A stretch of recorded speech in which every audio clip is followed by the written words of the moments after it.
And also keep in mind that rates are constantly changing. So if you call Chase last night and you call Huntington this morning, that could be a wholly different rate.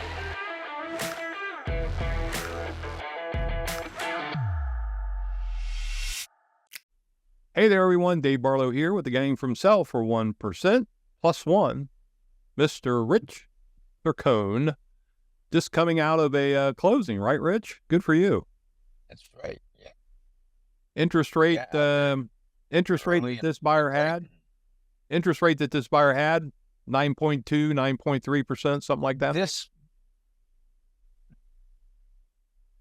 This buyer was a unusual. It was a doctor loan, and so it was a slightly different animal. This one was a 6.625 adjustable doctor loan with a 0 down. That's a good thing. That's what happens when you go to school for 8 years. Yeah, you get a favorable rate. So that's good. So there was like 3 or 4 pieces of news that came out this week. We had the CPI, PPI, a couple other things. How is that all impacting? I guess inflation was down a little bit according to the feds. How does that all impact interest rates? Right. Inflation was in line with expectations. CPI came out yesterday. That's Consumer Price Index. That was yesterday. It was pretty much across the board in line. It was a little bit revised downward for the month before that. So that was good news as well. PPI, I believe, was in line as well. I don't have that number on the top of my head. CPI is always more important. Employment was pretty much matching expectations. So overall, the economic numbers are all leading to a leveling out of the economy where we still were. And by the way, retail sales came out today. Retail sales were strong. So the thinking is we have a strong economy because the consumer is still spending money. We have a little bit softening employment, but it's still within line of what they expect. And CPI or inflation has come down quite a bit to where it's either a little bit lower or right on target. So the thinking is that the Fed has kind of engineered a soft landing. We've talked about before where, they don't crash the economy with the interest rates being higher. And, basically they've engineered what no one thought they could do, which is a soft landing. And the prevailing thought right now is that they will lower rates a quarter, maybe a half in September next month. Now, I caution everybody because I spoke to somebody yesterday, and they were in contract on a house, and I said, okay, you want to lock? I've got a rate 6.125 was the rate I could lock them at yesterday. They had 25% down and excellent credit. And I said, would you want to lock? And I could tell the wife was a little bit uncertain whether she should lock or not. And finally realized it was all because in the back of their mind, they're thinking the Fed is going to lower rates in September. And so if I wait, I'll get a lower rate. But that's not really the case. As we've said many times here, it's a forward-thinking number with mortgages. So they're looking at what do they think the Fed will do in September, and they've already lowered rates in response to that expectation. So should the Fed lower rates in September, that's not going to lower mortgage rates organically. If they say things about continuing to lower rates in 2025, that may lower rates for mortgages. But in general, it's already baked into the mortgage rate what the Fed is going to do in September. Yeah, so 30 days out is what the interest rates are kind of based on today. Yeah, that's a good way to say it, yeah.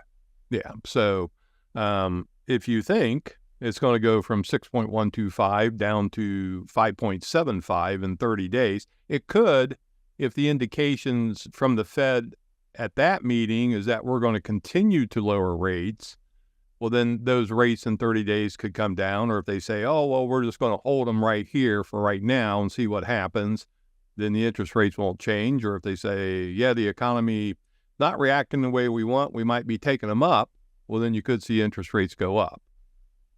Right. So, all right. So, 6.125, is that kind of the norm right now? It's, what is this, Well, August 15th? We're in the middle of the month of August. again, well, this was somebody with 780 credit scores, 25% down. So again, your credit score is a little weaker, your down payment's a little smaller. All those things could change the exact rate that you have.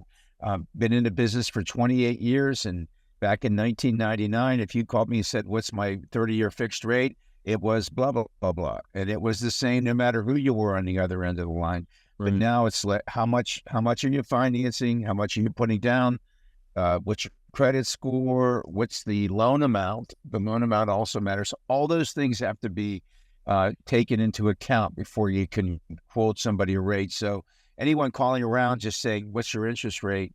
It's an impossible question for a mortgage lender to tell you without more information. So that's kind of an interesting point. If I go to bankrate.com, they have 500 lenders there and they're all quoting all these different rates.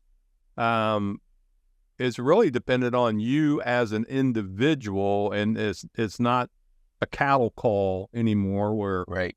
1,000 people could call you today and they would all get or 1,000 people could have called you 20 years ago and all 1,000 would have been given the same rate.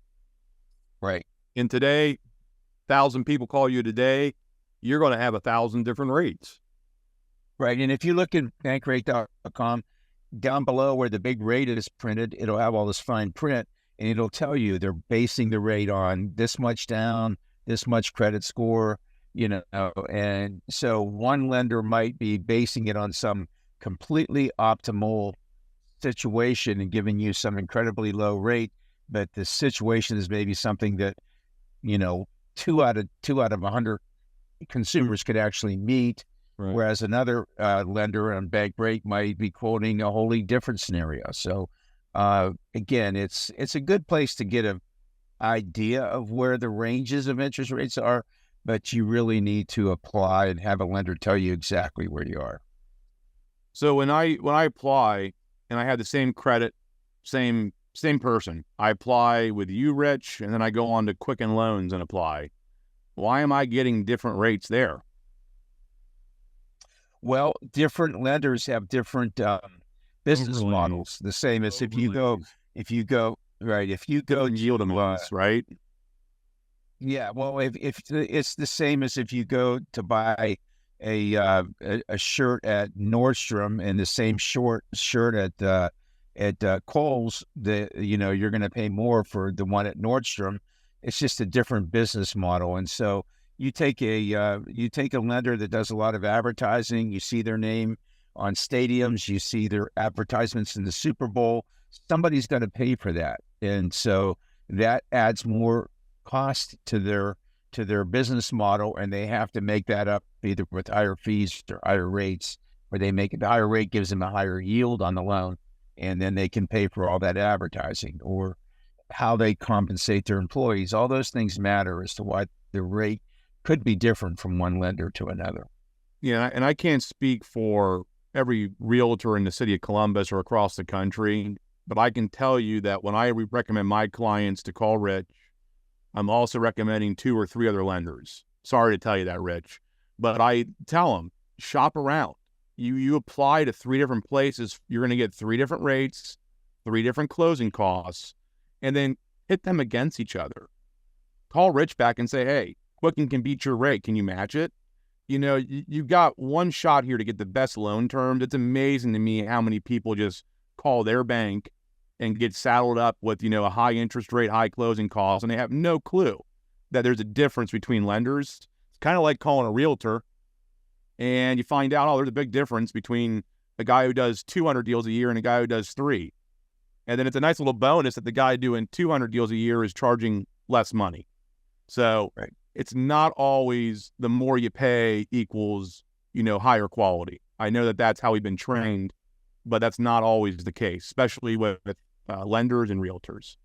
And also keep in mind that rates are constantly changing. So if you call Chase last night and you call Huntington this morning, that could be a wholly different rate. 12 hours later, And you're basing something on something you heard yesterday at 5 o'clock, and the markets have moved. Everybody can see today, for instance, the stock market's way up. It's not like you get a quote on a stock at 3 o'clock in the afternoon, and then the next morning it's the same price. Same thing with interest rates; they're constantly moving. All right, guys. Well, thanks for the discussion. It's Wednesday, or no, it's Thursday, August 15th. Can't believe we're already in the middle of summer. My grandson Weaver went back to school today. I saw in the news yesterday that a whole bunch of schools went back yesterday. And Jay, I think your kids go back first part of next week. So summer's over, heading towards Labor Day. Football season is coming. There you go. Yeah, we got, 2 weeks? Get that first big game in against Akron. So off we go. All right, guys. Thank you for the discussion. It's always interesting. And if you got any questions about buying or selling real estate, obviously keep us here at Sell for 1% in mind. And if you are looking for a loan to purchase a home, Rich is definitely worth a phone call to compare what he's able to do for you versus the other lenders that are out there. And there's all kinds of, like Jay mentioned, there's Quicken, but we've always found using someone here locally that knows the market, understands what's going on, instead of some big team at one of the big brokerages, you get a little better service. And that's obviously what we're about here at Sell for 1% as well. If you like this information, be sure to like and subscribe and click on that notification bell as we put out more content. You'll be the first to know. And we appreciate you joining us here at Sell for 1%. Everybody, have a great weekend.